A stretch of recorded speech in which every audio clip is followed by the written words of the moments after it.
Good evening and welcome to Chasing Prophecy on the UPRN Radio Network FM 105.3 in New Orleans, where we discuss anything and everything beyond the scope of normal. Remember to like us on Facebook, follow us on YouTube, follow us on Rumble. We're getting out there, guys. We're getting there. I just wanted to say, hey, and how's everybody doing tonight? And I just want to let you know, too, I'm Jenny Nicasio, along with my co-host, Sean Kelly, that's a little late, and John Ventry.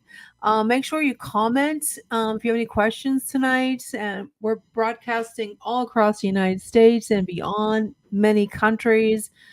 Oh, wow, we go way out there. So we're all over the place.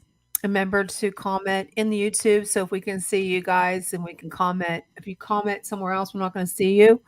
So I just want to let you know that we are now on, let's say, Roku. So make sure you add us at our channel. I'm going to show you what it looks like in just a second. Let me get back to the share and I'll show you what it looks like to find it because I had a hard time finding it. So you might too. So let me go ahead and find that for y'all. Let's see if I can find it. I just had it up here. You see, that always happens. I get all ready and then I lose everything. Okay, let's see where it is. And of course, I don't have it. Oh, well, let's see. Quick access. It should be right there. Or did it go under pictures? I think it might be under pictures. If I can pull them up. No, I cannot. Let me see. If, of course, I don't. I might have my phone. So I'm gonna do something that's unconventional. I'm gonna see if you guys can see it. I'm gonna put it up to my camera. Hopefully, you'll be able to see it that way. But it's exciting. So I'm glad. I just checked this out. So that was pretty cool.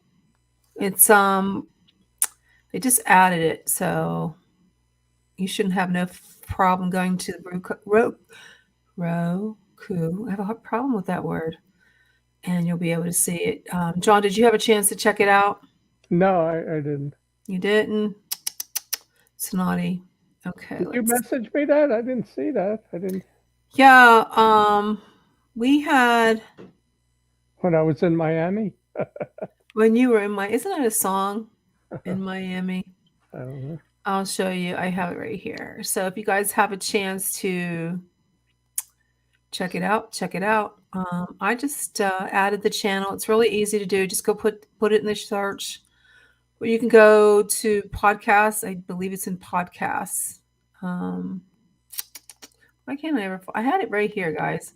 Let's see if you can see. I'm going to put it up to the camera. Let me get out of this share. Oh, I'm sharing everything. Oh, that was stupid. Wait a minute.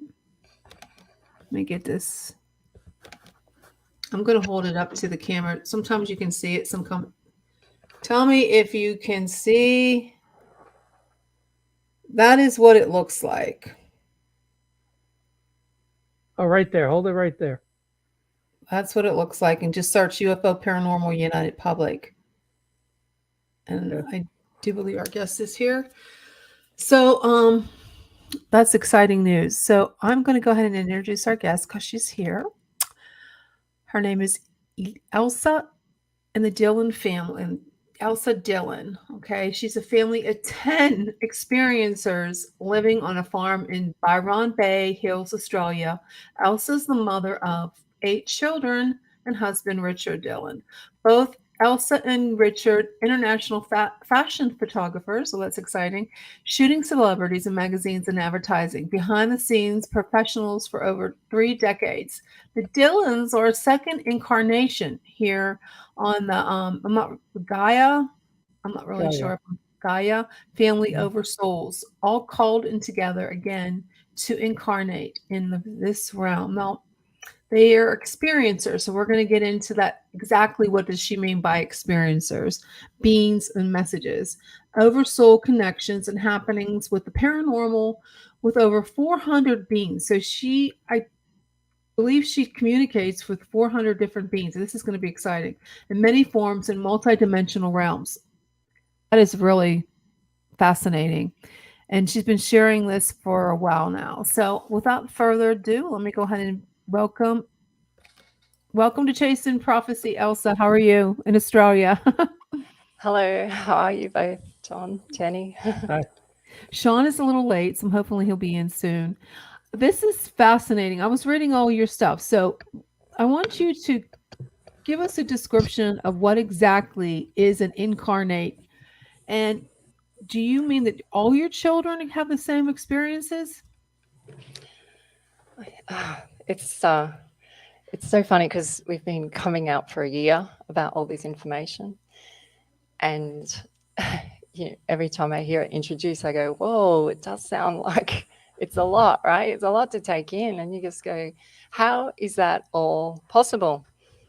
And to we we didn't believe in ETs or aliens. We knew they were out there, but it wasn't part of our world. We were just family and working photographers. That was our world, and the world wakes you up, or the universe wakes you up somewhere along the line. And that's what happened to us, and it just didn't stop. It just kept getting more and more and more. It started with finding out about our incarnation, myself personally, first of all. Then they kept messaging me and saying that they're not history, they're actually living as much as we are, which I just did not understand. I actually thought I was going crazy at that stage. And then they started saying to me that the incarnation is not just yourself, it's your whole family is incarnating again together, but in this realm. Okay, so somebody told you this, or did you just had you got together with your family and decided that you were reincarnated? Yes, Okay. yes. Now, Then you said beings that they communicated telling you this, or did you have this feeling that you were reincarnated? Your whole family was. they started talking through mirrors, these beings started Okay. talking through mirrors to me, which was interesting because all through my life as a child growing up and as an adult, I was very scared of mirrors because I could see stuff in mirrors that it just would freak me out. So I would Mhm. run past mirrors. I would see ghosts, but I kind of never addressed it because it was scary. I've seen Hollywood films too, so Yeah, that's I was, scary. yeah, and I could not only see them, I can hear them, and I can smell them. So that was kind of scary as well. So, Hi, so Sean. how did they, how do they communicate with you? Is it in a trance, or do they just come to you while you're sleeping? Well, because we've been doing this for quite some time now, they sometimes they just can be next to me all the time. Sometimes it'll be when I'm shopping. It can be through songs. It can be through clouds. It can be through rocks, crystals. It really comes. The messages come through absolutely everything, which is what makes the story so full on, I guess, because there's 10 of Mhm. us and we're all doing this, and it's different generations as well. So we've got my husband who's 60, you've got me who's I think Twenty-eight. I'm nearly 50. I think I'm 48 or 49. I have to ask Richard again. And then we've got our youngest daughter now who's 10, but they've all been experiencing for more than 10 years. So So they're over experiencing the same things that you're experiencing. Yeah, and going through also, life changes as well. Like they're developing as adults, so they're also having those experiences through those generational shifts in Mhm. themselves, which is it's been a documentary just to us for us to watch as parents. We didn't share all this information because it's completely out there, Mhm. absolutely out there. How can we do this? We're just normal people like everybody else. So we just kept recording the information, documenting it. So not only are we having communication with our past life, which we've only had one, all of us have only had one incarnation here on earth once before. But our children are able to talk and communicate with our oversoul. We believe our oversoul is a higher energy or a higher essence or higher self or inner child that incarnates in different locations around the galaxy or in different realms or whatever labels you want to give it, different platforms, different parallel universes. So, but here on Gaia, our oversoul has incarnated twice for every family member in the same order. How is this possible? These are the questions we keep asking. Do you remember your prior life? Do your family members remember anything about it? Tell us about your prior life. This is where, John, that's such a good question because it's not a memory, it's parallel. So when I'm connecting with the other realm or the incarnation, she tells me and proves to me she's as alive as I am walking around today. So then my brain in 3D land, who's a mum, goes, how is this possible? How is this possible? So they keep proving it to me. So when it was sort of unfolding for me, I had to keep it to myself for a bit because I didn't understand and I did think I was going crazy. But then I had to start proving it to my family because it wouldn't leave me alone. It just kept it was happening daily, and not daily once, but daily multiple times through the day. So you start thinking, are you schizophrenic? Are you delusional? Do you need to go on some medication? Is it because I'm a Gemini? Yeah. So, you question your whole life. Anyway, so Richard's really, he's very thorough, Richard. And he's like, well, how are you going to prove this? And I said, I don't know how I'm going to prove it. And I came across regression. And on YouTube, there's a very well-known doctor called Brian Weiss. So I Googled him for about 15, 20 minutes and I went, you know what? I think I can do this by myself. So I did it. I regressed back. And now it's intentional with acknowledgement. And I'm regressing back to that other incarnation. First, I showed up and I was like an orb or a ghost to her. And then I had to prove myself to her. And then she was doing the same back to me in my life. So she would show up as an orb or a ghost. Then I started going, well, how long has this been actually going on for? Has this been going on all my life? So we did regresses, and in her realm, she had to prove it to her husband as well. So the biggest one was we had it. What happened was we did a regression, and I had a lot of mold in my lungs. It was like a disease, oxymosis or some long name, and it was there from one of the little farmhouses we had shifted up to in Byron Bay from Sydney. And I went into a regression with the other realm, and she showed me a tomb, and she cleaned all the mold off the tomb, which is quite rare for her because they don't do things like that. There's protocol. But she wanted to make a point to me, so I was confused why we were doing it. Anyway, I realized it was Toot's tomb. I was like, wow, really? You're going to take me to Toot? Okay, so we're going to Toot's tomb here, and we're wiping the mold off. Anyway, I come back. I tell the kids, And the kids are like, wow, that's amazing. Within probably 6 to 24 hours of that in the news, they said they found mold in Toot's tomb. Oh, wow. Yeah. So then this started happening. This was the way they proved it to my family because, our kids and my husband are like, you sound like a crazy person. But now they're starting to go, hang on a second, this is something different here going on. So it wasn't just one thing like that. It was a few things, and it would come out in the news that history had changed.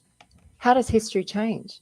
How can they have history for that many years and then all of a sudden it changes? So if it can change in the media and the news, then is it really what we think history is? So history like time has dissolved for our family. It's not really what it used to be. Elsa, tell me about your first encounter. What was it like, and how do you feel about it today? Our first, so Encounter. we call them beings. So there's beings here on Earth. There's the giant ones, which people call them Bigfoot or Sasquatch or Yowies here in Australia. Then you have sirens. Then we have all the water beings. Then we have the humanoids, the ones that are here walking with us.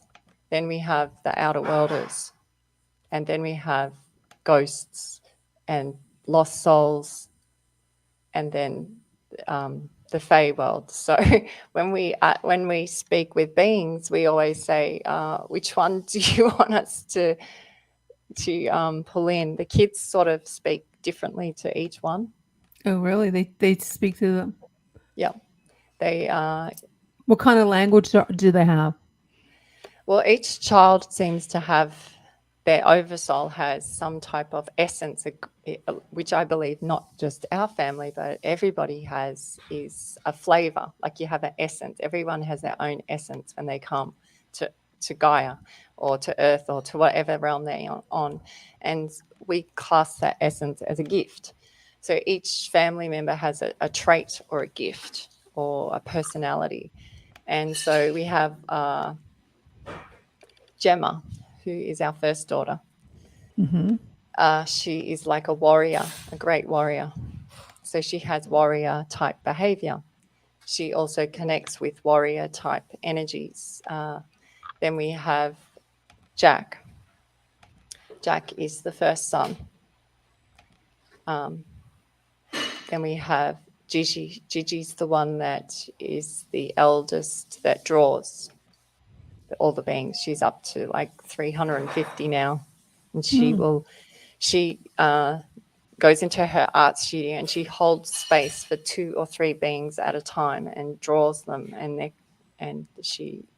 they teach her how to paint them, each stroke. And when you look at her drawings, which we'll be bringing out more and more, you feel a frequency from each brush stroke. This is our littlest one, Jeannie. She literally is like a genie, and she has a lot of encounters. Her encounters, some of them seem dark, some of them have been a little scary, but she's helped us work through them. She sees them when we're walking around a lot, and she'll pull them up. So she'll be walking through somewhere and she can see them shapeshift or take off their face. Yeah. And a lot of people say, oh, well, are you worried for your children? You're going to have all these dark energies around you, or you've got military around you, and we're kind of, it's not that we've evolved. It's just we've done that. We've done all that now. We've addressed that. We're at a different frequency now. We're here to show others that they can have the same frequency as us, because we're all flesh and blood. we're all water containers, so we can all do this. How to help others to find their way of doing it. That's what we're here. We have one daughter who is electric, Ginger. She communicates through electricity. So she was born in electrical storm. I was electrocuted probably, Wow. I think, 8 times with her. I had Oh a couple my. of near deaths with her. She can hold electric farm fences. In an electrical storm, we are very cautious around her because she does attract lightning. She has had one experience where Jet, the second son, nearly got fully hit by lightning. So we really are cautious around storms with her. But she pulls in beings in a different way. So because there's 10 of us, we seem to attract all different beings, all of us, and then 2 or 3 of us will interact with that same being. So it's not always all family members with one being. So whether it's the Fey world or dragon type energies or siren type energies or whales, like we've had major communications and very close contact with whales out at sea when we're fishing. So this being, that's a plasma type being. That's a Gigi drawing. She's now 18. Oh wow. Yeah. And sometimes what will happen with the beings, they'll come through and then they'll go dormant for a while. And then we will meet someone and that being will connect with them. This being here is a Psi being. They've been portrayed quite scary through the media. I think they call them siren heads. And they're very 3D. They hang out in a lot of cities. And they mimic frequencies of radio waves and like television waves, and they're very metallic sound. So you actually see these beings? You actually see them?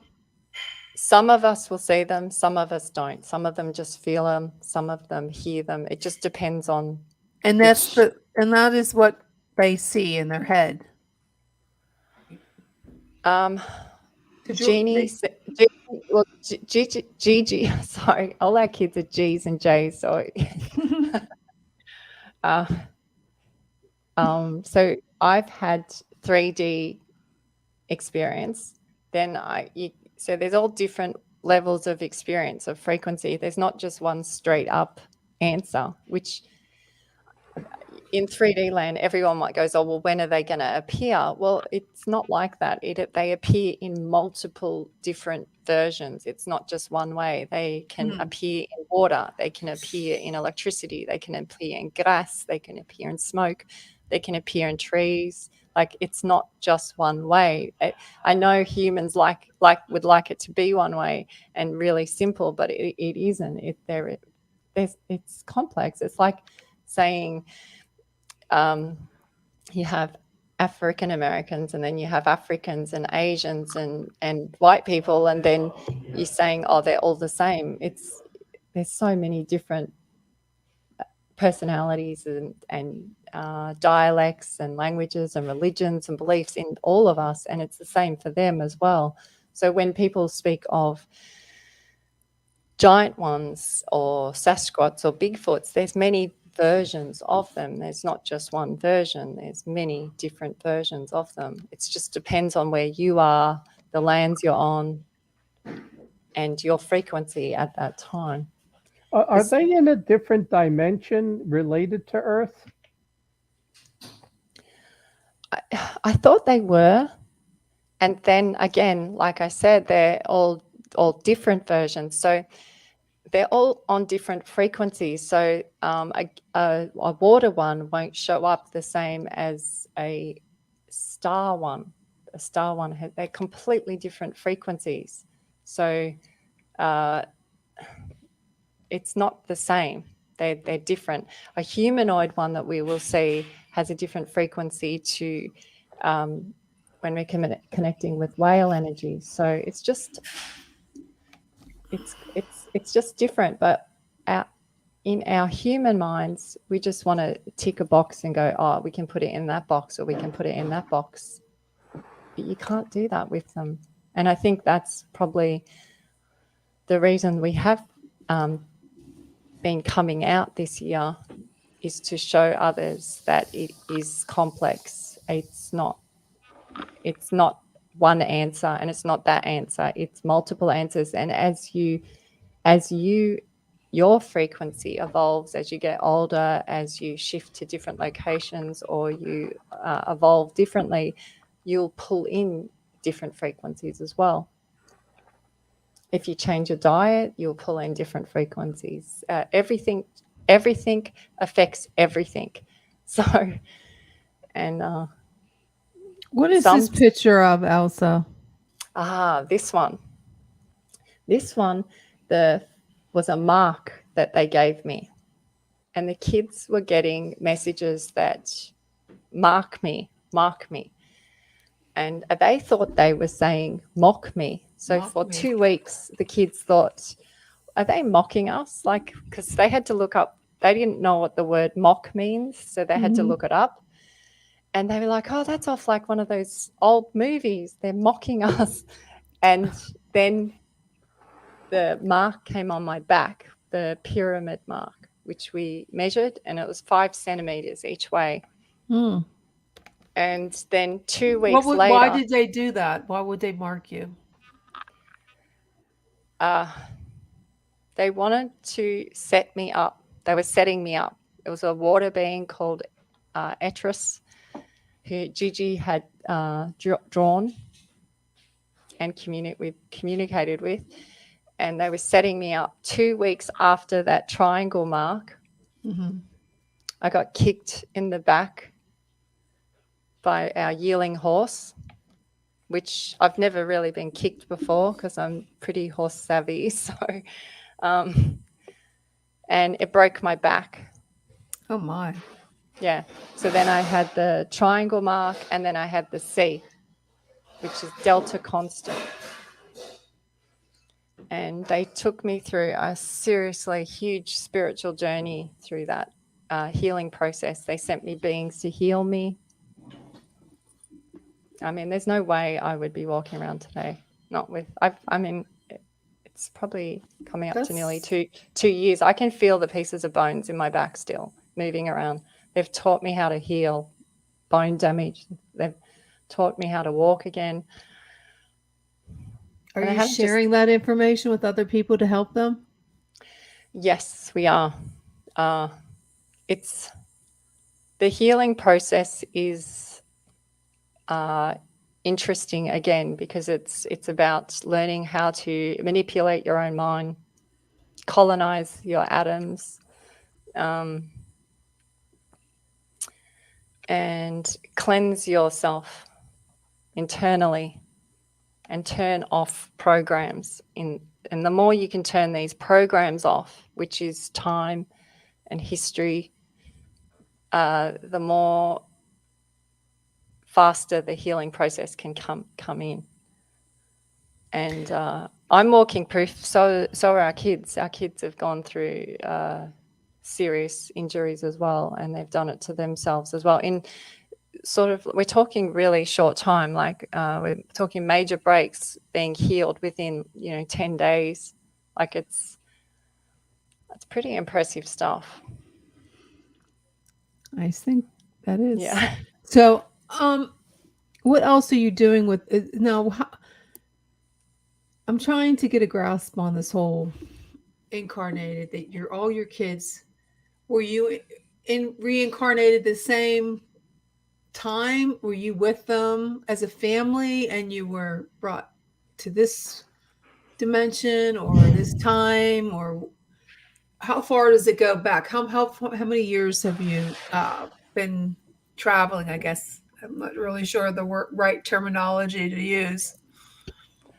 Yeah, that's the other thing, Jenny, is the terminology, because we haven't really been on social media, so we didn't know all the spiritual terms. So we just made up our own spiritual terms, because I'm talking with children that are 2 or 3 years old and trying to explain a ghost or an orb to them, or a dragon, or and a lost one. And so the terminology is tricky.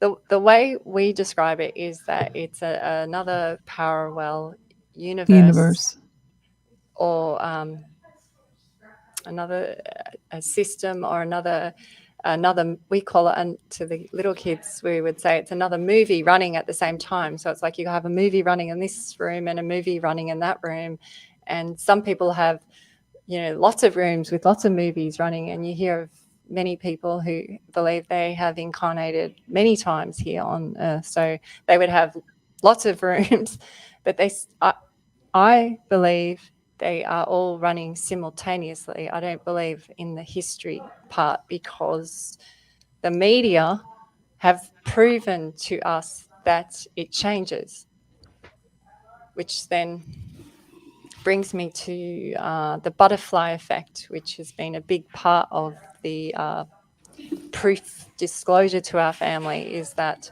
we would do something spiritually, and then within 6, 12, 24 hours, something huge would happen, whether it would happen here or happen overseas, to confirm it, whether it was in the media or something in our environment. How do you know what happened is related to what you did? You know, you could just pick any event that takes place and say, well, that's because we did this. How do you know? That's another really good question. How do I know? How do I know? I don't know. I actually don't know anything about what I'm talking about. But what I do know is that it's happening to us, and I feel it. And when this happens more and more and more and more, you just stop asking, how do I know? Why do I know? Why is this happening? You just stop asking, because it's happening all the time. So we did a huge ground clearing with a word clearing with my husband, and it wasn't planned, and we didn't bring it about, but it happened. And we were on a rainforest walk, and my husband said the name of the other realm that he's incarnated in, because normally he wouldn't say it, and he said the name. And we got back to the house from the rainforest walk, and that was probably not even an hour, and I had all chat group friends emailing me going, what have you done? What have you done? I was like, what do you mean, what have I done? I just got back from a rainforest walk.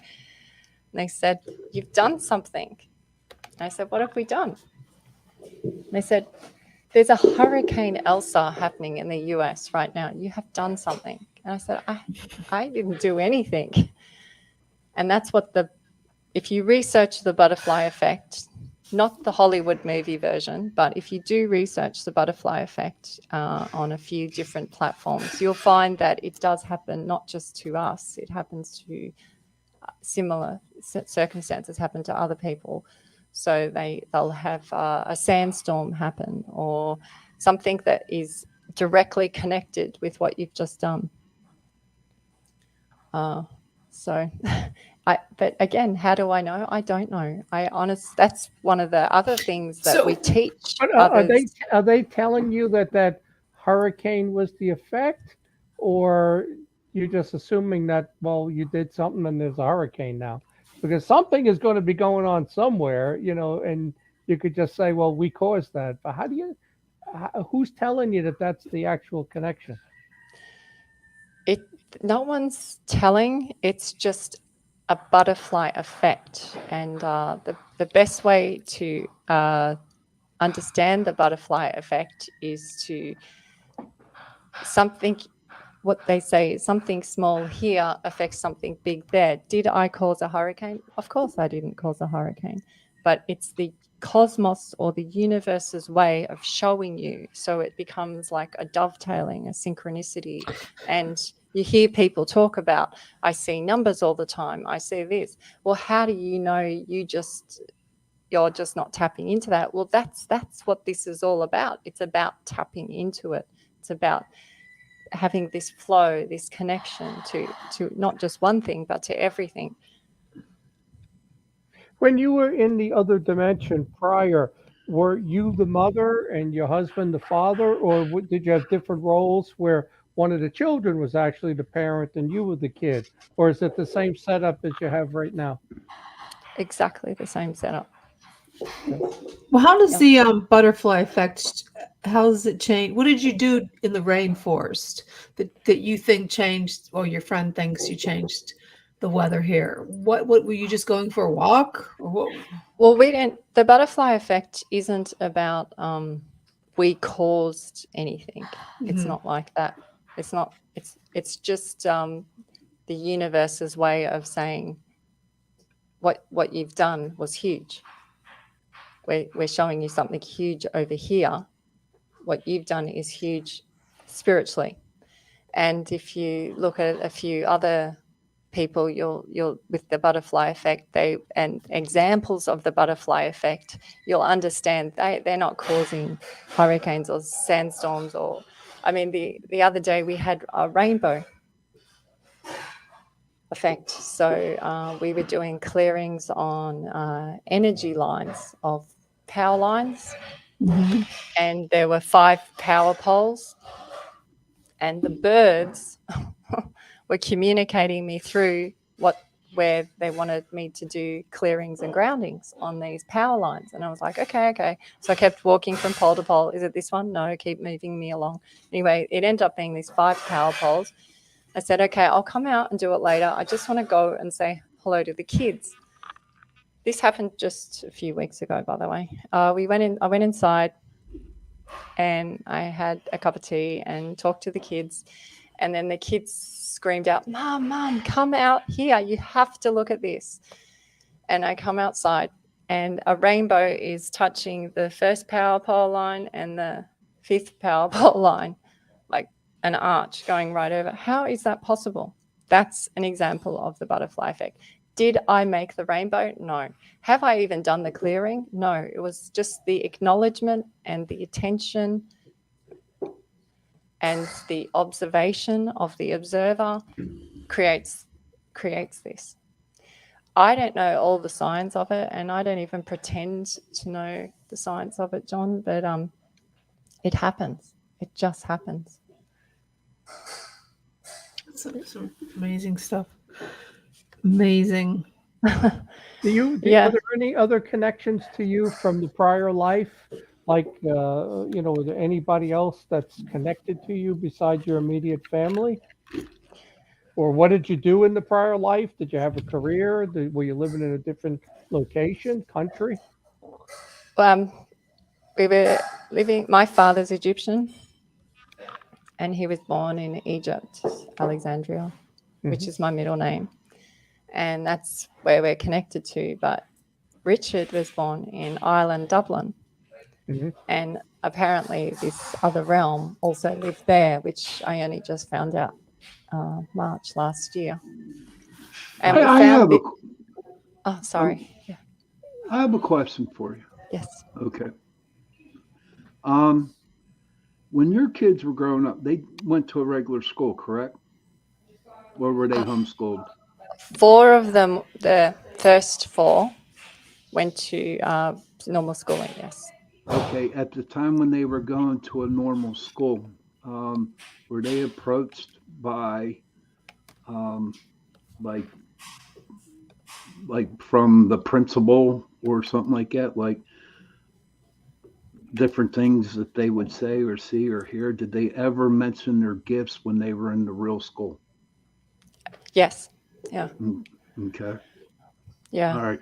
And it wasn't just the teachers, it was the other parents. We had one instance, which was probably one of the really first dramatic ones because it involved the whole school.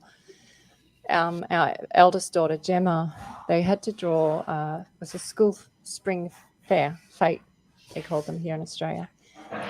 And the children were asked to draw portraits of their families, and then they would sell them at the fair. So the parents would, or the grandparents or family members would buy the family portrait back. as a way for charity for the school. Anyway, Gemma drew a family portrait, and we only had 6 children then.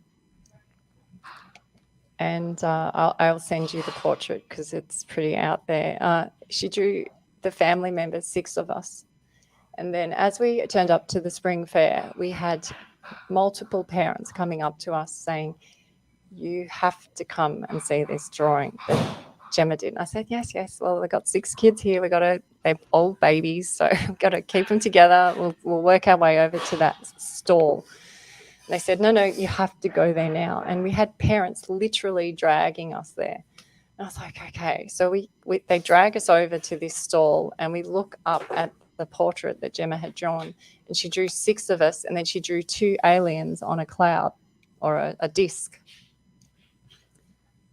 Not only has she drawn the disc with the 2 humanoid aliens, which were her sisters to be, but she had drawn another realm which have pyramid blocks in it, like a window, like a porthole. Mm-hmm. I looked at it, and we've only just had our 6th baby, so she's probably, I think she was about 1 month or 2 months old. So, we weren't planning on having 6 children. We weren't even planning on having 2 children. So 6 is a big number. And I looked at Gemma and I said, Gemma, who are they? And she looked at me and she said, oh, they're the annoying ones. And I said, what do you mean they're annoying? And she says, they're really annoying. They don't leave me alone, and they're waiting to come in. I said, what do you mean they're waiting to come in? She said, look at them. They're looking down at us. They're waiting to come in. And she said, now can I go and get fairy floss? Can I go over there with my friends? I was like, no, I want you to tell me about this drawing. But she didn't want to talk about the drawing. And that's what we've had a lot with our children with these encounters and these beings is the children, they kind of download the information, they give it to you really quickly, and then they want to go play. Did you have problems with other parents not believing in what you all and like gave you Good some question. trouble? Well, no one in Australia really knows what's going on with us. Okay. We have our first big 2 Australian interviews coming up, I think this month, towards the end of the month. And no one, I think there's a few small chat groups in Australia that know about us, but it hasn't really come out what we do. People have always thought we were different here. They've always known we were different. We have people connecting with us from, 10 years ago, 20 years ago. They remember that we were different. But we a year ago, we let all the people that were linked in with our fashion industry, like in our photography, we sort of leaked it out through our social medias there, which was interesting. But it hasn't really come out in Australia yet.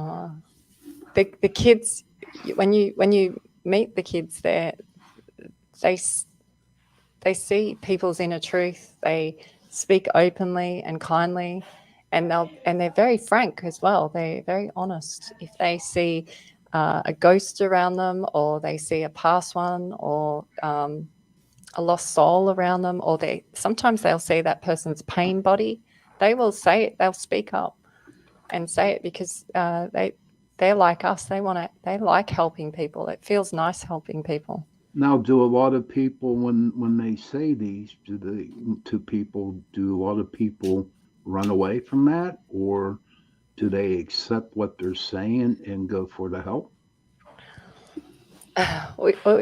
So we have a fire pit that we light most nights, and we'll watch the stars, especially on clear nights. And the kids can call in a star or a beam. There's many different versions of stars as well, so they can call in a star or a UFO. And Gigi, our eldest, studies mythology and ancient astronomy, so she'll map with her fingers, and she teaches the little girls where the stars are, and she'll say, no, that's a set one. These aren't set. So then they know which ones are set and which ones aren't set and which ones move.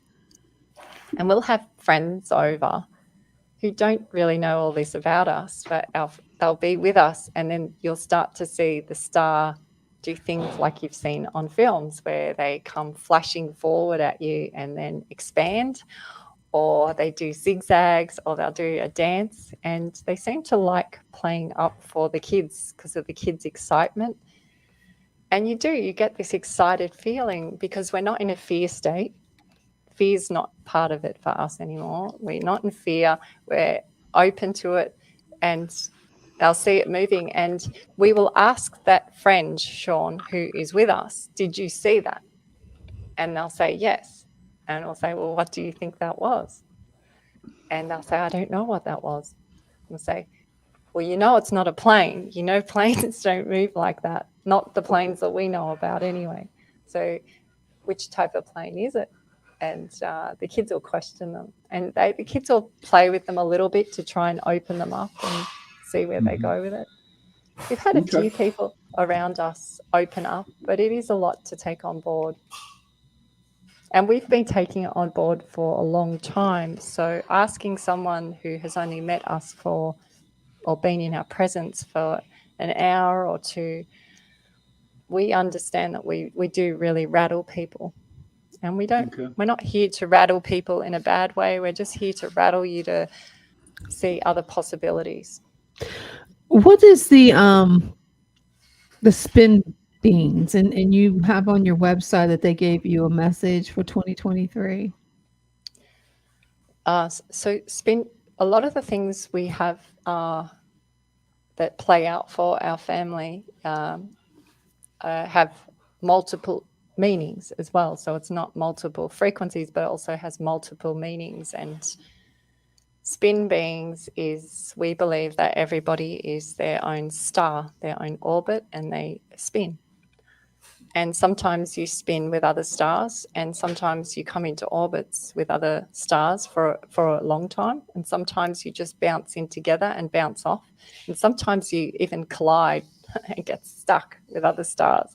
So you can relate that to relationships that you've come across over the years. Some stars are not complete. We call them arcs. We find that very interesting because then the whole arc thing we've noticed a lot this year. The other thing that I do is I spin 33 times a day.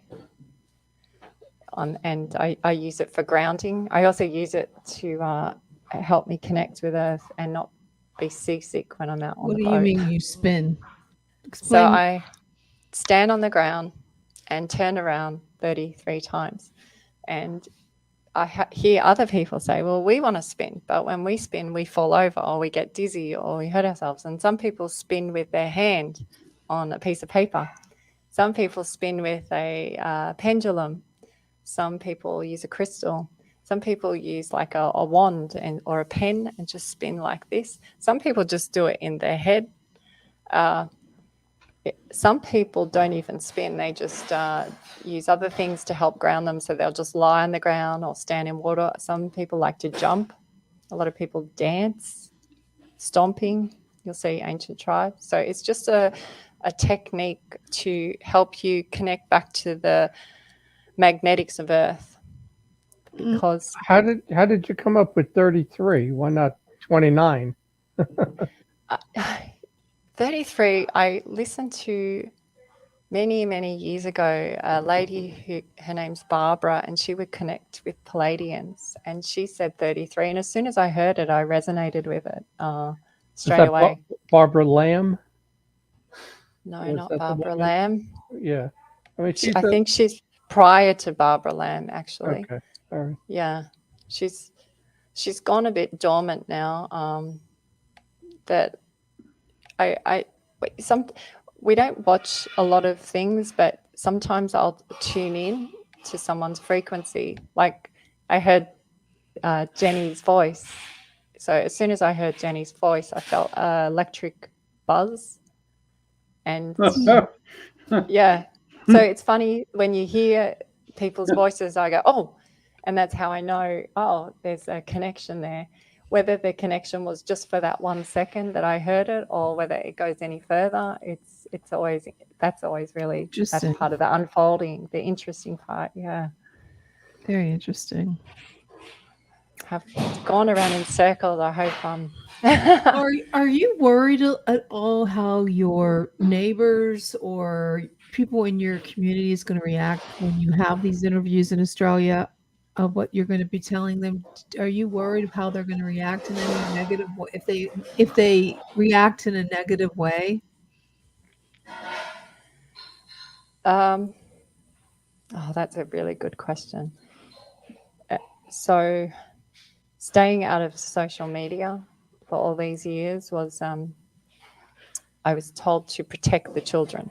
Mm-hmm. I didn't know what I was actually protecting them from because, I didn't know. I just knew that I was in social media and we were shooting magazine covers and our children were appearing in magazines as well with these celebrities. So I just knew that I couldn't allow the children on social media up until a while ago. And then something lifted. And I'm going to say it was around 2012. That would have been when Jeannie was born. Something changed, started to shift. There was a change, like an opening or a freeing up. And this year, August 2022, I felt it. I felt another huge shift. I felt it easing in society. February was when our first video came out publicly on YouTube. So a few Australians would have seen that. A few people that knew us saw it. We just had an old friend. We have people contact us in Mercury retrograde. So we're in a Mercury retrograde right now. And we always find that people go in cycles and they always come back to in a Mercury retrograde, we'll find people will come back to you because they like the light energy. People are attracted to light energy. Anyway, we just had a gentleman contact us and he hasn't seen us for 10 years. And he was like, wow, you guys have been up to something. And we've been doing this all along. And he knew we were different back then. He would always say, what is it with you guys? Why are you so different? Yeah, what's wrong with you guys? Why are you so different? And people would always put us down to, who has 8 kids? Who has kids at home? Who eats like that? Who does things like this? What's different about you guys? But they always, even though we were different to how society formula was, which is, the 2 kids, the family, they go to school, they play soccer, they do ballet. Even though we were different to that formula, they still seemed to like us. Mm-hmm. They always thought the kids were polite and fun to be with and friendly. Now, Elsa, do you have a higher power that you worship, or are you a Connected spiritual with- person? Yeah. Besides these beings, are you just connected to them? Like I'm a Christian. There's people. There's Jewish. There's Islamic. Do you have a higher power, or is this something that you these beings are your higher power that you contact? They instruct me or take me back to the original code all the time, or the original word, or the pi root word of everything. And everything seems to connect back to the similar words. And there's only a handful of words, but we've found that not only across one religion or one culture, that they all seem to connect, the symbols all seem to connect back to the same original codes. Not only does it happen in our languages, like in text and stuff, but also with the animals as well. It all keeps coming back to the same original. And I feel that this year, especially, it will be a big jolt or a big reminder to come back to the origins of how we used to be prior to how it's been for the last few thousand years. So It's a good feeling. Do they show you symbols and like a different language or anything like Yes. that? Yep, light language. Yep. They show us light language through the sun, our kids draw it. They see it underwater. Yeah. We're going to take a quick break and reach out to our sponsors. Thank you, Carnation, for sponsoring the second hour of Chasing Prophecy. Make sure you get your Carnation instant breakfast or essentials. Start your morning with the Carnation. Thanks, Carnation, for sponsoring this hour.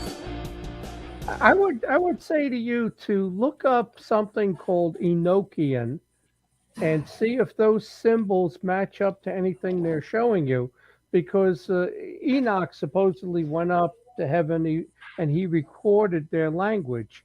And there are books out there, the Enochian Dictionary, and it gives you all of these symbols and what they mean. So I would be curious if what they're showing you matches up with any of this Enochian language, which is supposed to be the language spoken by Adam and Eve and angels and fallen angels. I will look that up.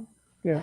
One thing that's happening a lot at the moment, and I'm going to hopefully do more research on it, is that I read, not only do I read words differently, which as a child I was dyslexic, so I would say things back to front and stuff. So it was quite interesting that others that are connecting a similar traits of dyslexia. I can read, I get different feelings and messages from like hieroglyphs or petroglyphs and things. So I can, I get a different message when I read them. So sometimes it's not, but how do I know? I don't know. Who's telling me? I don't know how I know this. I just feel it, and I don't question it anymore. So when I question it, I actually have discomfort in my body. That's one of the biggest things I just have to point out is when I fight it, I have discomfort. So it's easier not to fight it. do they ever like ask you to repeat, like show you symbols and ask you to repeat things that you really don't understand in English, for example? That they ask you to repeat stuff in their language? Anything like that ever happen? Yes. Yeah. I would They be- make me do it daily. I would be careful of that because you don't know what you're saying in their language. You know what I'm saying? They could be having you do some sort of incantation or spell or something, and because I've read this in other things, I think you got to be careful with repeating stuff when you don't know what they say. I agree. But in saying that, the feeling is different. And So it doesn't feel malevolent to you? no. And it's not just myself that's doing it. It's our children write. One daughter writes in hieroglyphs. Now, I didn't teach her how to write hieroglyphs. She said it was taught through her Arabic horse. I mean, how do I explain that? So she's drawing hieroglyphs, and then the other one can speak Arabic, not fluently, but she can say the word, she can write it, and then she can write it in an English version as well. Now, I didn't teach her any of this. Yeah. And she draws all of it down. Who is telling her all this? So we do it as like a homeschooling practice. So we'll then go and research it, and we research all the words that we have been taught, which go back to the root words. We always find isn't what we're being taught today. A lot of the words that we're being taught today, the meaning isn't the same. It's sometimes it's quite the opposite. So I agree. You do need to be cautious, but when we do something, it feels so good, and then something good happens, and then another good thing happens, and another good thing happens. It's not just for us, but other people. So it doesn't have a negative vibe to it. I agree with what you're saying, John. In the UFO field, it reminds me of two cases, Betty Andresian and Carla Turner, where, like Carla Turner, the kids and the whole family were having similar dreams, which is almost like impossible for four people to have the same dream the night before. And, Betty Andresian, they were both shown a lot of symbols and stuff, and they would repeat it. And Betty Andresian thought she was in the presence of angels, and it didn't turn out that way. Matter of fact, after a while of these, going through this and repeating these things, and she didn't know what she was saying, and they wouldn't tell her what it meant. It turned very negative for both of them. So that's why I'm saying be a little careful of that. So I think John brings up a really good point, is that who are the angels? Yeah. And so then when you start looking into that, the angels show themselves differently. And there's multiple versions of the angels as well. And that becomes interesting as well. But you said something that they all connect with dreams, because that's something that happens to our family too, is we will Yeah. all have similar dreams, or we'll all come up with the same topic in the dream that next morning. So, and then we're having coffee, and it's just light. We're normal people, like we're just having coffee, and we will just all say, oh, I had a dream about such and such. Oh, I had that same dream. I had the same dream. What happened in your dream? And then we will connect the dots. And pretty much we'll connect all the dots of the dream, and then something will prevail from that, or a message, or a healing, or something that we can use as a tool through the day. Look up Dr. Carla Turner. She wrote 3 books, and as they progressed, the 3rd book was called Masquerade of Angels, where she finally realized that these weren't angels. But you may want to read it just to see if there's a similarity. Yeah. Carla Turner was the person. Okay, thank you. Aren't you afraid that, now see, I've been a paranormal investigator for over 30 years, and I have been on cases to where the spirit or beings, whoever, okay, come over to you as being really, really nice, and you get Yeah, sure. messages and stuff like that. And then all of a sudden, boom, out of nowhere, all hell breaks loose. That's what I'm getting at. Yeah. I'm being kind about it, but I'm worried. I agree with you, but we have more of that with humans Yeah. than Well, we do yeah, with beings. but Well, then again, there's a Yes. lot of evil out there, and I'm There talking is. evil entities and a lot of demons that And we've had, in the beginning stages, that was like a trial for our family, because it was scary when it first started happening for us. We didn't know anything we didn't know all the terms. We weren't talking to anyone like yourselves who knew anything about this information. So we were going through this by ourselves, trying to work out what is going on. And a lot of the beings that came through were like demon type. They felt demon type. And one, I'm going to give you an example, because this was a 3D one, which a lot can relate to.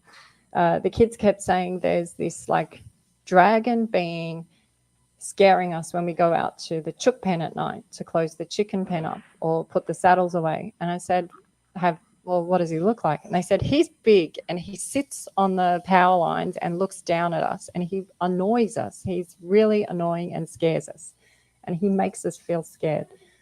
And I was like, okay. So this went on for a few nights. Anyway, so one night I'm out with Gidget, one of our daughters, and we're putting the rugs on the horses. And I felt this huge like whoosh go down my head. It moved my hair. It moved the horse blanket. I saw the horse turn its head. So whenever I see the animal look at it, I go, hang on a second, here we go. So the animal looks over, and then the horse looks back. So I've gone, okay, because I understand horse language. The horse is not scared. Because if the horse is scared, it will take off. That's what it's going to do. So it didn't. It held ground. So the horse acknowledged the being with me, and then the horse went back to going and just chewing the grass. Then I heard Gidget scream. I went, oh, so you just saw that too? And she went, yeah, he's the one that's been annoying us at the chook pen. And something came over me, like a mother protection, like how you see a mother chicken, and she puts her hand out over her wings out over her hands. That was me. And I felt this huge surge of energy, and I went, right, who are you? What do you want? If you're not here for the highest good, You're out of here. Get out of here. Anyway, so we asked the being who they are. And as we were asking, and I had Gidget there with me and the horses, the being shapeshifted and it changed and it changed and it kept decreasing. It's from being this dark demon type decreasing down. As our fear went down, it shapeshifted and then it actually ended up being a lost soul. A lost soul that we ended up assisting. We not only assisted that lost soul, we assisted the two little ghosts that were affiliated with that lost soul, and then we weren't haunted or bothered again from those clearings. But again, acknowledgement. Then you make an offering or a clearing or whatever ritual that you want to do, where you put a candle out and you say kind words to them, and then it's peace. Do you have a dog? We have, and cats, lots of cats and dogs. Well, I would keep an eye on the dog because I had things happen in my house and the dog reaction was very violent to it, so I knew what was there was malevolent. And you could always trust the reaction of animals. They're not pretending. They either fear or they're calm. You could always trust them. But the other question I wanted to ask you, let's say something turned negative, like think of some of these ghost movies where they scratch the kid, they push him, something like that. How would you handle that? How would you drive it off if it turned malevolent? It won't. Well, you got to because we don't. You got to be prepared just in case. We don't know. It's just not part of how we are. Okay. We even when tricky things happen to our family, which we've just recently had,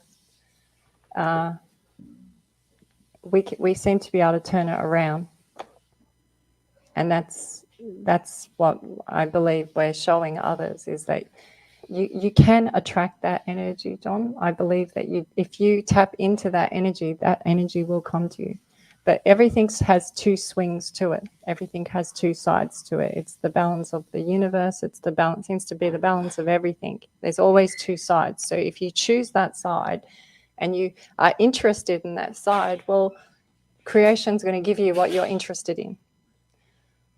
We don't need that. Our interest is over here in reversing that. And that's what we seem to be able to do. People say that if it mimics your personality. So if you're expecting demons and negativity, that's what you get. If you're expecting angels and relatives, that's what you get. Hey, what time is it there in Australia right now? I'm just curious. It should be, I think it's like midday. It's like noon? Oh, wow. It was 12:12. Now it's 12:13. Okay, that's a big number for us. 12:12. See, I got you to look at the right moment. 12:12. Yeah, thank you for doing that. I only just wrote out a huge. We had a huge message from 12:12 just this week. The 12:12 message was that because I always used to hear people say the cosmic order, and they said, no, take it back to the root word. And I went, what is, okay, I'm going to look up what the cosmic order, and the cosmic is order. It is the order of the cosmos. So saying cosmic order is like saying order, which is what they say in courts. Hey, Joe, what do you think of all this? Are you listening to any of this? No? He's our producer. Real quick. Hold on. Oh, how did I get in here? Y'all popped me in here? No, I actually just came in. I was playing around with the live Roku. I was going to stick y'all live in a few minutes. Y'all won't notice it, but I'm going to stick y'all on live on Roku in a few minutes. I just want to see how it works. Sean's show's already set up, so hopefully we've got this figured out now. It's one less thing to worry about. Yeah, that'd be cool. I finally found us. Took me a while. Yeah. A couple people said it was real hard. Some people didn't have any problem. I have no idea.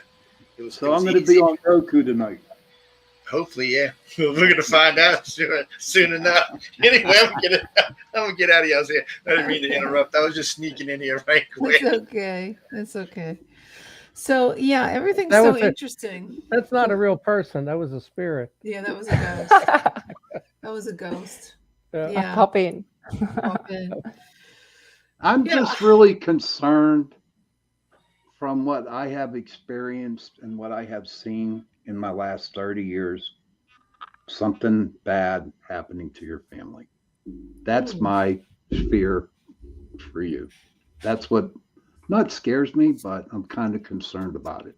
You seem to be a very nice woman and you probably have a beautiful family, but you know what?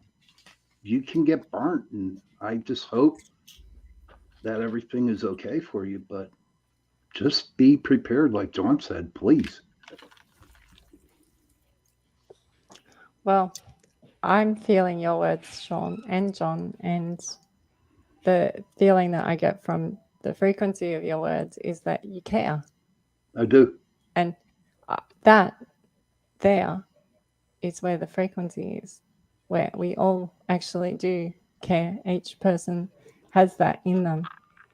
It just has to be re-triggered and remembered. And that's where we're heading. That's the new way to be, because this way of living in fear is real. It's over. It's not there anymore. It's dissolving. It's tired. And the human race has run out of time.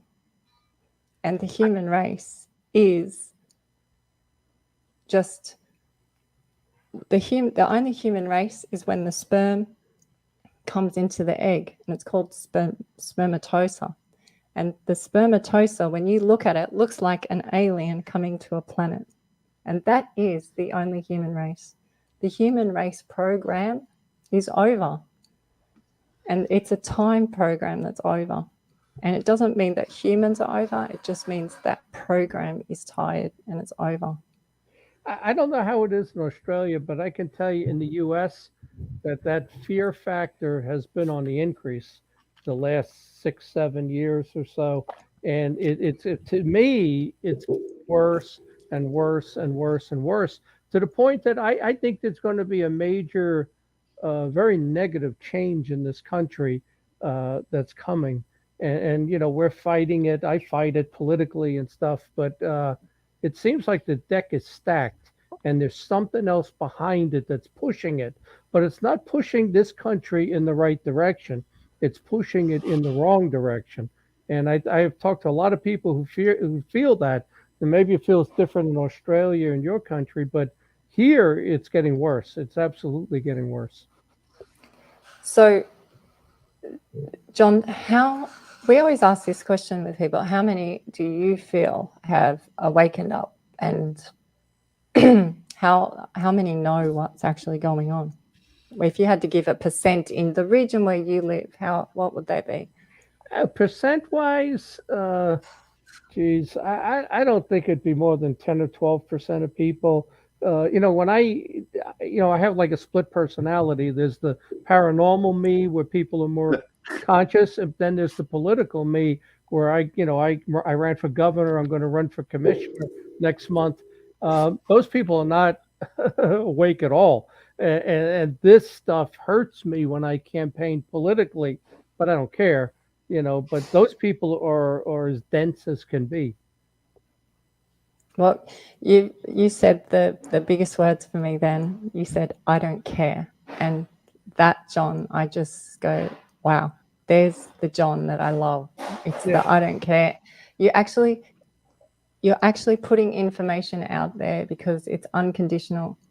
And your reaction, their reaction, his reaction, you don't care anymore about the reaction. And, right. And when I heard Jenny's voice, I felt that from Jenny as well. She's like, I feel that from you, all of you there. You're at a stage where you do not care about how people interpret you anymore. And that energy there is so powerful, so powerful. And Sean saying to me that he cares about our family. He hasn't met me. He has only seen me for this period of time here, and he's already caring for me. And as you said, John, as well. And that there is what we have to remind people. You don't care. I'm going to be kind unconditionally, and this is the new way. And the new governments are not going to be run by governments. It's going to be run by people like John and Sean and Jenny. That's who these new governments are going to be run by. It's not from look, they might play new governments out a few more times, but it will dissolve. It will not work like that anymore. The new people is people like yourselves, people who are prepared to put them. They don't care what people think of them. I mean, Sean's been doing this for 30 years in the paranormal. I mean, that's a long time. 30 years ago, paranormal, you would have been looked at very strangely. Oh, sure. yeah. Oh, yeah. Still do sometimes. I got 24 years, and it hasn't helped me. You got, yeah. Politically. Well, you said it's worked against you, right? It has, yeah. Absolutely. It's absolutely. Well, we've noticed since this year, February to now, the shift has been huge in people. But again, I'm not walking around asking people through the street. I'm talking globally. The shift has been huge. We've noticed huge shifts in people. Well, I think there is a shift going on. There's no doubt in my mind. And people are waking up. Yeah. That's finally, true, Jay. finally You're waking But the up. thing is, who is pushing it?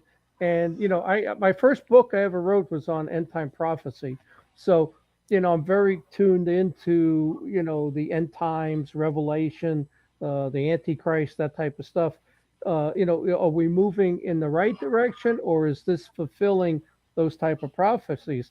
And the reason I don't care is because in 2014 and 15, I went through 22 months of battling what I believe was a fallen angel in the house. And there's nothing a human being can do to me that could be worse than taking that on. I don't care what anybody says or thinks. That was the moment I changed and I lost all my fear, because there ain't nothing worse than facing off with that. Wow. And I drove it out. Yeah. So that, John, reminded me of that story I just told, where where does it come from? How do you know? You don't know. It just comes from within you.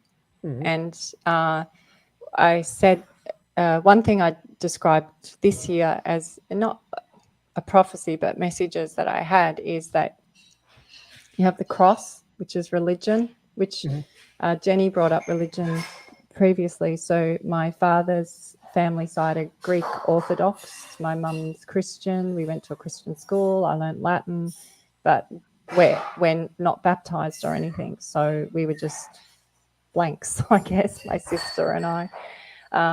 But with the religions, you have the cross, which is very normal in a lot of religions. And I said, I believe the shift is the cross we have dropped down, and it becomes like a compass. And when you draw the compass, so you have the 4 cardinals, the 5th point is the center, the 5th, the supreme being. It's the center of us. It's where we get our gut feeling from. It's where the Tao comes. It's the path. And that feeling that John was talking about, where he said he doesn't care because he faced that fear, that moment is where you find your fifth element. They call it Shiva. That's pretty interesting. I just be careful that cross that cross that went from here to here doesn't go like this, because then it could. Then you're talking about the upside down cross. Yeah, that's a whole different ballgame. But again, if you draw that in and you give it attention and you watch all those movies, and that's all that you're stimulating, creation goes, oh well, they want to see more of that. We'll give them more of that. They want to see more of that. We'll give them more of that. Want to see more of that? We'll give them that. I love those movies. I watch them all. Yeah. But see, John, you're watching those movies and you have an understanding of those movies. If people are watching those movies and have no understanding, like you said, the ones that aren't awake, what's it doing to them? It's programming them. But you, John, have an understanding, so you can look at it and pull it apart. Mm-hmm. But the ones that aren't awake, they're not doing that. They're just on default watching them. And that's the programming. What made you decide with your last 4 kids to homeschool as opposed to the first 4? So I talked about how when people are in our energies, they get rattled. So they can be with us for an hour or so, and then they act up.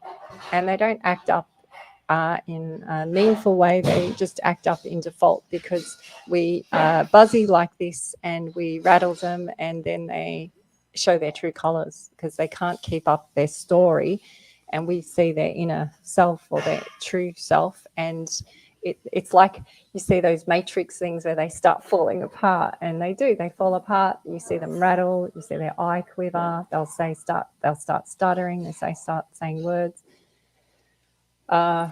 Richard went to first day of school for one of the children, and he went to pick her up, and she was standing out on the street on a country road. And he came home and told me, I'm like, that's it, no more homeschooling.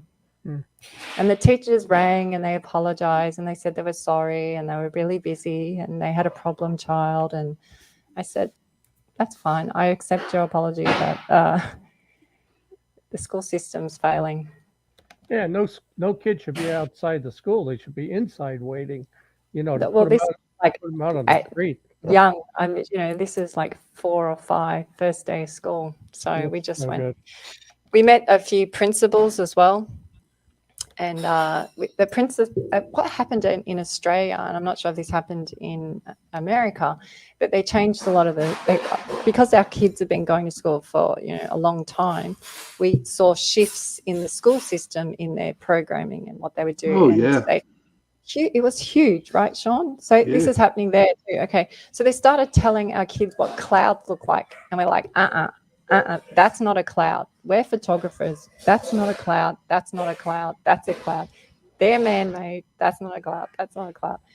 Our kids know this too, so they would go to school and go, no, that's not what that is.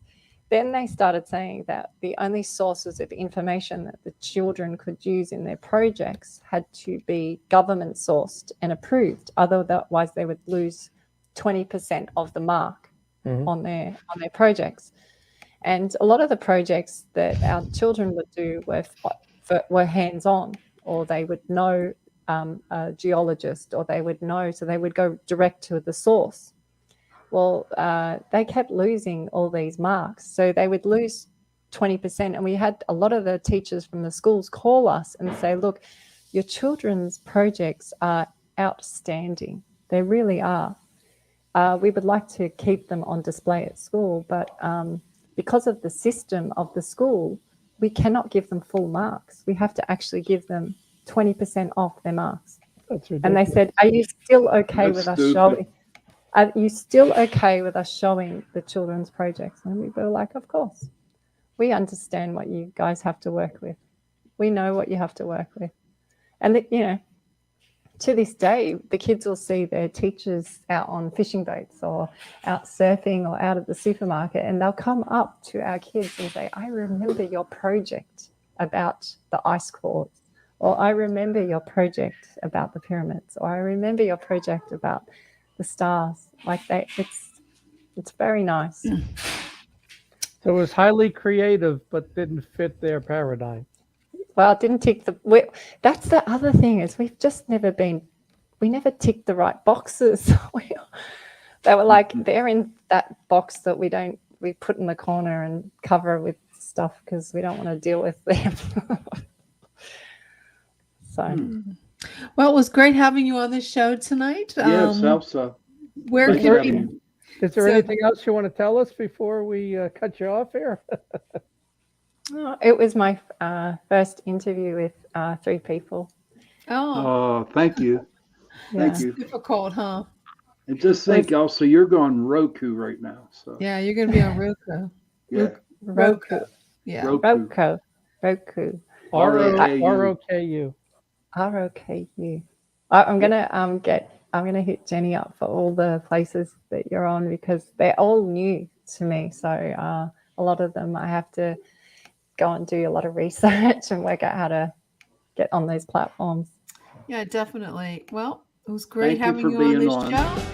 Thank you And for having me. go to, what is your website? Beans. Spinsbeans.com. Okay. Well, thanks again for being on Thank Chase you. Prophecy Radio. You have a great night. Bye. Interesting. What Yeah, do it you guys was. think? That Well, was interesting. I think I was a little concerned in the beginning. As got more towards the end there, I think I got a lot more interesting, and she opened up a lot more. Um, I am concerned because what I know about these very negative Yes. alien cases, this is how they rope you in. They bring you Yeah. in, they get Yeah. you with these symbols, and you're saying things that you don't know what they mean, and next thing you know, something else shows up, and it's it's a demon, a fallen Exactly, angel, John. and Exactly. and, That's and what Yeah. I fear. yeah, Mhm. Yep. I feel the same way. It's when you get kids involved, you get kind of, and when they attack families with kids, that's what they do. They want to break families up, and in those two cases I mentioned, it turned very negative. Betty Andresian, they told her both her kids would die, and the two sons died in a car accident, oh, wow. and then the third child, they went from being very religious to being very paranormal, and the Mhm. daughter died of cancer, and she wasn't that old, maybe in her Oh, 30s, and it just goes negative. And then Carla Turner was the one who got cancer, and it's almost like they can bring these diseases in, like it's a thing of the dark side, and pastors and priests say that all of that comes from the dark side, sickness. Yeah. And they Oh, Thank bring you, it yeah. in. Mark. They seem to bring it into families. Thank That's you, Mark, for scary. liking us. That's scary. It's You good to know, see you back, Taylor. Good to have You you know, on again. I liked her, but I don't know that she's prepared for a dark encounter, a negative Well, encounter. Is she ready for that? if she's made it this far, okay, I'm right there with you, John, and then I feel exactly how you feel. But if they made it this far, you know, Well, maybe she made a point there. If you're very positive, see, I'm more of a negative person, so maybe I brought negative. Yeah, I've you- always been that way. I've always been highly constructively dissatisfied, head of security, questioning people, suspecting then people. that's okay. So That's yeah, but okay. then you bring negative stuff in. Right. She's positive. Maybe she could repel all of the negative stuff. No yeah, doubt. it Because would they do be. say good beats negative, bad energy. Oh, yeah. I mean, Well, Right. nobody pulls the wool over my eyes. So, and in one sense, you're street smart and negative, but you also don't get tricked. But then again, here's the thing though. You're street smart and you have to be negative, but for myself, I've been very positive, okay, but lately it's like I don't give the damn. I don't care about anything really anymore, and that's what scares me about me. Well, why do you think that changed? Why do you think you're there? Stuff has happened. Stuff has happened to me last year and the year before, and what I'm going through right now. And it seems like the only person that I'm really caring about is myself and my mom, my brother, and that's about it. Mm. You know, I mean, I'm very careful on who I speak to now. You know what I Yeah. mean? I think And I think socializing is important. it is. And that's, see, to me, that's an area that I feel sometimes same way, Sean. And it's like, my son moved away, and so I got no family here. And it's like when I go to the gym, I can socialize with people. I do the show. I do, but most the time that I'm home, I'm here alone. And it's like there's nobody to talk to. oh, John, So I'm just you can saying, call me any day. it's just that you end up thinking, and a lot of times your thoughts go in the wrong direction. Well, that's Exactly. not good. But it's not like if you're married, you got somebody to talk to or fight with, right? So you're always socializing. Yeah, that's tough. I know what you mean. Yeah, but I guess everything is going to be okay. I just don't like I'm not used to going from being nice and open minded to being negative. That's something I need to work on Do you think because I that don't there's- like it makes me I don't like how it makes me feel. The only time I feel like I am myself, have I been for the longest time, is when I'm at work. But once when I leave work, that's it. Well, I feel the same way. That's what I'm saying. You know, when I'm at an event around people, then I come home and it's just, it's just me. There's nobody to talk to. You know, you can go days without talking to anybody. I just want to take a look and see if I saw a dark shadow above your head there, but no. Okay. Whose head? Sean's. I Oh, see some dark up there by the light, but that's probably the shadow off of the light. But Sean, do you think that there's anything negative has come into the house or anything I that 'cause guarantee when people's no. personalities change, sometimes there's something in the house with them. Nah, I know for a fact that there has been more spiritual activity in our house. Okay. And but as of being negative, no. I would know if it was. Hmm. And no. But there has been a lot of spirits going on. Like I'll tell you for instance, right? I mean, I'd be up here, in my office up in the attic and I hear my mom's voice calling my name and I'm like, "Mom, is that you? What do you want?" She said, "I never called you." You know what I mean? We hear different voices and stuff. Well, there's a your spirit. mother lives there. She's you're not in the house alone. You have your mother there and other people. Yeah, yeah, Okay, I so do. that's not as bad. I mean, I'm here. I got nobody. It's pitch silence. I told you what happened last week in Miami, right? Where my phone overheated Yeah. and there was banging in the closet, and the temperature was 78. I put the air on at 72. It was 78. So I don't know. Who knows? Those ghosts are coming to get you. I So think what do you they are. guys think about us being on Roku? I went on there and saw it's the same quality as what we have here. It's not any different. But I think it's pretty interesting. It is I kind of interesting. like it. I like it. So is there like a Roku channel that Yeah. has these You have to add your show. podcasts? Like Okay. you look up our show and you add it so you can see it. They have to add it. Okay. It took me so long to find it. It was hard to find. I think it's going to be an interesting situation. And, look where we started at, Jen, Oh 3 or yeah, 4 years ago. what was like a couple thousand Not viewers. even that. I mean, before we got on on UPRN, we started off with 15, Yeah, it was 20 like people. yeah, Now look at us. We get a lot of viewers. Over yeah, And then we're going on. So, 900,000. But yeah. We got. I remember our first show. We got like what 50 people, maybe 10. I don't know. no, it was 10 people, something 10 like that. people. Yeah. But once we got on to UPRN, my God, everything just shot up, you know? Yeah, they we got a evolved. big following on UPRN. So Yeah, we evolved. Hmm. That's for And sure. just think how much more we can evolve on Roku.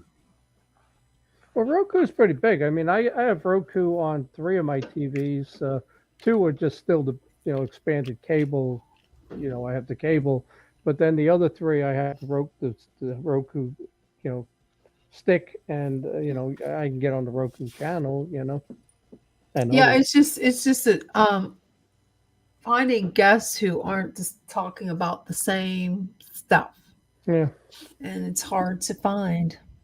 I don't want to be a downer, but when I start running for commissioner next month, I got to take a leave of absence. Oh, I know, damn. I know, but I can't be doing this while I'm campaigning. When do And they you? bring it up. They bring it up. I'm telling you, I remember at the Hempfield meeting here, and well, we know you still do UFO stuff, and it's like, Well, so what's wrong with that? I don't yeah, understand. I tell you what, that's what I was telling that woman, is that the political people, they're so dense. They take that stuff and say, "Oh, I had one woman said, "You believe in UFOs? Oh, that's ridiculous," Okay. But they use It's it all against over you. the news right now. Yeah, I know, but they use it against you. I mean, I had so many battles 4 years ago when these people that it's your opposition is what it is. The other candidates, or they use these whisper campaigns and they start spreading the word. He's a UFO nut. He's into the paranormal. Oh, we can't vote for him. So I don't know. It's like they're this and the political stuff are on complete opposite ends. Mhm. They are the polar opposites of each other. So That's- Just reading what Mark's saying. For I my went to show, Dillon the for reason you. why I brought that up about her children and how they react, that's what my show is going to be on Into the Night with Sean Kelly tonight. How people react to ghosts. mm, Um, is there any way that we can help them understand that there are spirits? What can we do to help people? It's not like I'm trying to brainwash you and say, um, it's just like saying, Jenny, you saw a ghost, right? And you go tell John, and John's like, you're full of crap. You know what I mean? You didn't see no ghost. I think that And that bothers you. Think about how many people were put in mental institutions back in the 40s and 50s because they started to see people. right. Yeah. And- Well, they but, used to think they were crazy. but Yeah. what do you And they see? would give them lobotomies over something that was given as a Unbelievable. gift that was given to them. Yeah. But what do you see on TV though? All of these phony ghost hunting shows that are out there. The reaction is when they're in a sanitarium and down the hallway a can, they hear something. Woo! What was that? I mean, it's all about sensationalism. That's all them making those sound effects and the shadows and stuff. I don't think 1% of that stuff is really caught on film at that moment when they're filming. But they've programmed everybody. Your first reaction to a spirit or a ghost is to be afraid, because Do you that's what they remember do. the movie The Lady in Black? I don't know about the It lady. was about a woman who dressed in black. She was a ghost.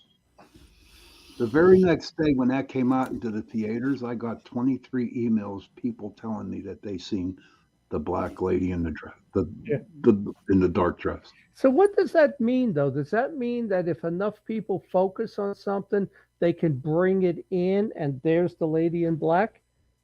Like if you I never thought of the don't lady, have a clue, bud. yeah, I don't I have mean, a clue on nobody's. that. If you didn't think about it, no, Okay.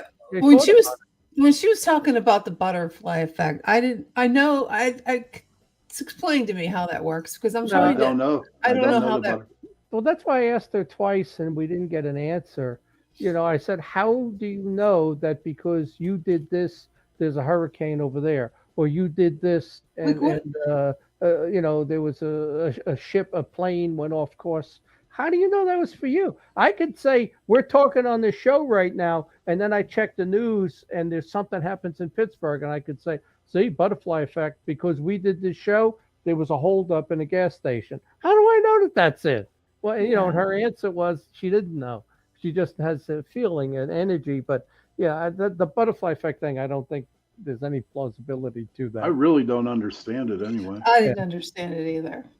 Well, So I can't really comment on the butterfly effect because I yeah, don't I know I because watched understand the it. movie, but it didn't really tell you yeah, like everything's intertwinable, like yin yeah. and yang, sort of like that. Do you ever read that book, that story by Ray Bradbury? They go, I can't think, something of thunder. I can't remember. They go back in time, and they tell the people you cannot touch anything. So it's time travel, like a vacation thing. Mhm. So they go back in time and it puts like a platform out, and you can walk out on the platform and you're in prehistoric times. So you can be there and you're looking, and they know when the dinosaur shows up, and they'll tell people, all right, everybody come back. The dinosaur will be there. And the dinosaur comes through the woods, and you could see the dinosaur, and then they all like leave. But one time somebody trips and falls off the platform, and crushes a butterfly. That's why the butterfly effect. That's where it comes from. The Ray Bradbury story. Turns out that butterfly was supposed to, be eaten by this thing that would have then did that, and they changed the whole course of history by Hmm. killing that butterfly. Oh, okay. That's So okay. yeah, and you think about it. You go back in time like that, and you go and you shoot some animal. Well, that animal may have killed some settler or some. It changes the whole course of history because things didn't happen the way they were supposed to happen. But that's where the butterfly effect comes from. Is that Ray Bradbury story where they fell on stepped on a butterfly and killed it. Hmm. That's pretty interesting. It was an interesting story. They actually made a movie of it too. I know I have it upstairs. I got to remember the name of it. I can Google it and look it up. That's just fun. Yeah. To try and comprehend what she was speaking of, it would have been nice to know what she thinks she did to create that. She didn't tell us though. Yeah, I know. She couldn't explain She, that part yeah, of it. she had a hard time explaining like direct answers to the questions we But had. she knew there was a feeling, a sensation, an energy, something. So That's good. I wouldn't attribute the Cons- butterfly effect. considering we've had some guests that didn't like us. Okay. Oh yeah, I remember that dude, man. And Yeah, there was a woman, the one She card was a reader. psychic lady, wasn't Yeah, she? that she left. She didn't even want to talk to us. Well, that's because right off the bat, you said that there would be some controversy, and right away she ran from that. Mhm. Oh, I'm not doing this show if they're going to ask me hard questions. She ran. I'm not doing it. See ya. You know, why do people have to be so self-centered? Why can't they just okay, Well, maybe tell they're it like it making is, like maybe our they're guest making stuff tonight? up. Maybe they're making Right. stuff up and But the way this sensationalizing. lady spoke tonight, our guest, she told it as it Yeah, was, and she yeah, didn't back away. She didn't run off. yeah. No. She held her Shouldn't have, ground and she talked about it. yeah, she didn't have a lot of answers to explain it. That's going to come, and like you and I, Sean, we want to make sure that she's not going down the wrong path. Yes, And absolutely. that path is there. You Yep. want to go to the left or you want to go to the right. That path is clearly there when you're dealing with stuff that you don't know what it is. Somebody wants to fill in for you, John. Yeah, I'm retired. Mark J. Cox. Okay. What's that about? What's he I saying will about fill in for Kecksburg? you. I'm retired and have 11 years of crazy. You haven't yet. Yeah, Like you have to have crazy to be on I've this been show. retired 11 who years too, so I'm crazy. Yeah. who were the three at Kecksburg?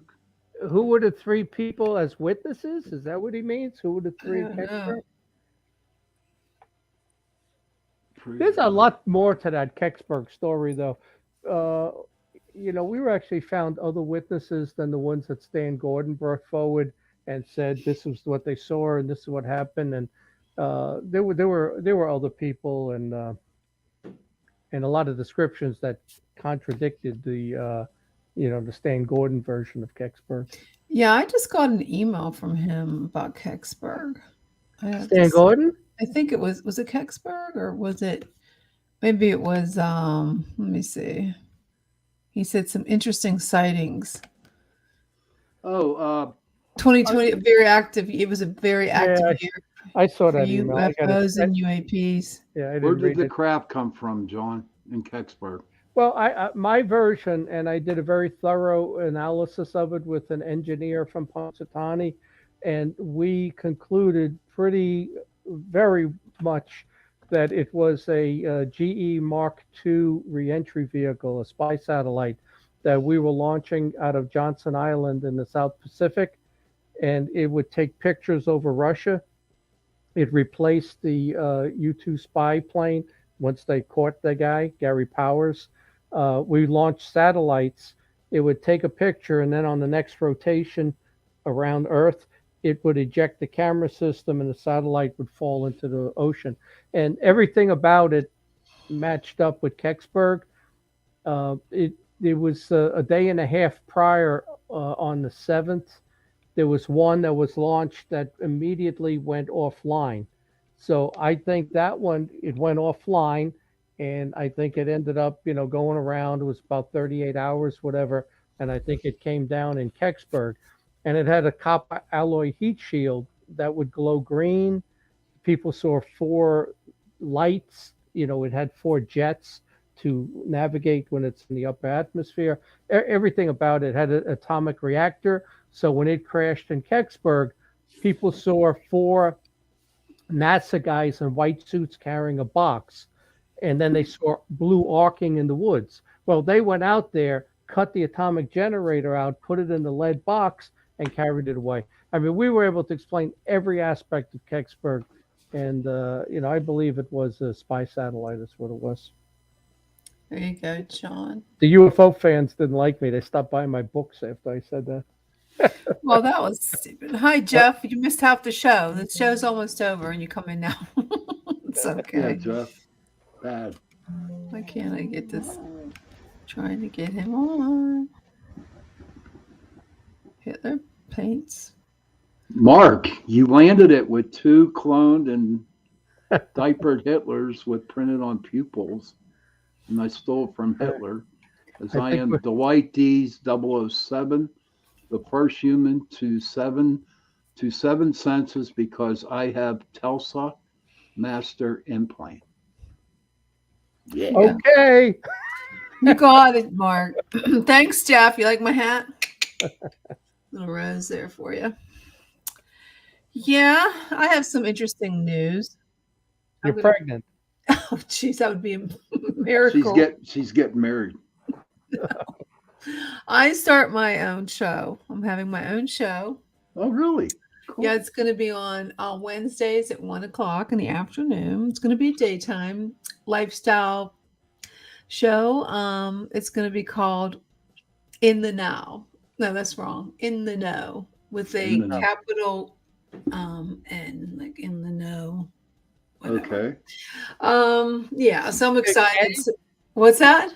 KNOW. Yeah, the N. It's going to be small K, small K, capital N in the now. In the know. Oh my God, I keep saying in the now.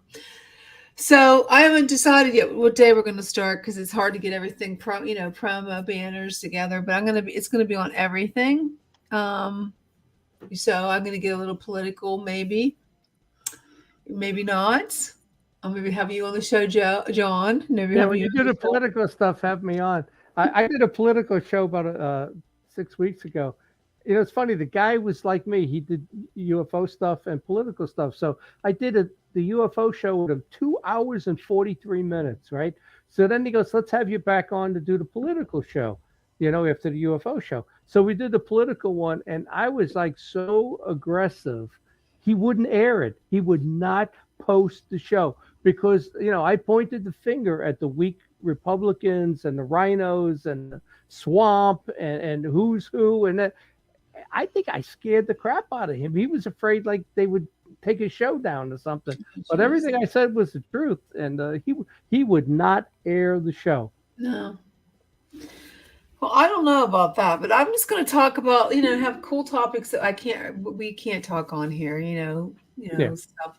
So, we can, but it wouldn't coincide with what with our show's logo is or anything.